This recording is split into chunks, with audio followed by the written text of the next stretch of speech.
Hey guys, so today I wanted to talk about gray areas, okay? And sometimes when I discuss certain topics and talk about certain things, I mention that gray area.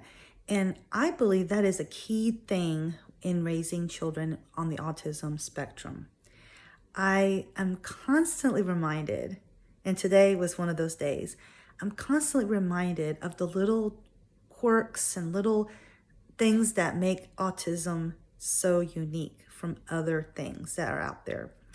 And so when I talk about gray areas, I talk about anything that's not black and white. In other words, something that when you think about what decision to make, it's not as clear cut as right or wrong. For example, you may ask, well, do you ever lie? Is lying ever okay? Of course, you're going to think, oh, yeah, you should never lie. But there's always gray areas in there. Like if someone says, hey, do you like this shirt? You're not going to say, oh, that's the ugliest shirt I've ever seen in my life, right?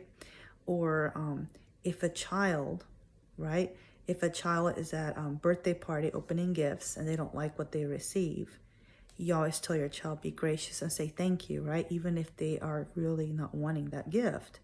And so those are the gray areas that I'm referring to. And they are the hardest thing to overcome, especially when your child doesn't understand social cues, doesn't understand the little things that are hidden in communication that aren't as blatant. When someone's being sarcastic, someone is trying to play around and just kid around and they don't mean what they say, right? I remember one of my favorite stories. It's kind of funny.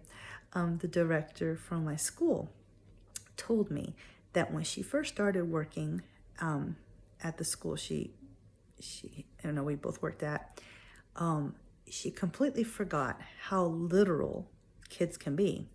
So she was talking to someone and this kid came up and told a joke, and so said something to her to the effect, that I don't know, my puppy just had five, or my dog just had five puppies or something like that, right? And it's just, get out of here. That poor kid turned around and left the room. And so he literally took it to mean that she wanted him out of there, right? Get out of here, And I shouldn't be laughing, but it is funny. Those are the kinds of things that, as parents who have kids with autism, know all too well, that is like an everyday occurrence, right? At certain stages of development. And so anyway, yeah, gray areas. That is something that is really, really hard with teachers. Okay, when you're communicating with them, you may want to explain that to them. Not all teachers get it. They really don't. For example, case in point, I have a child. He's in high school.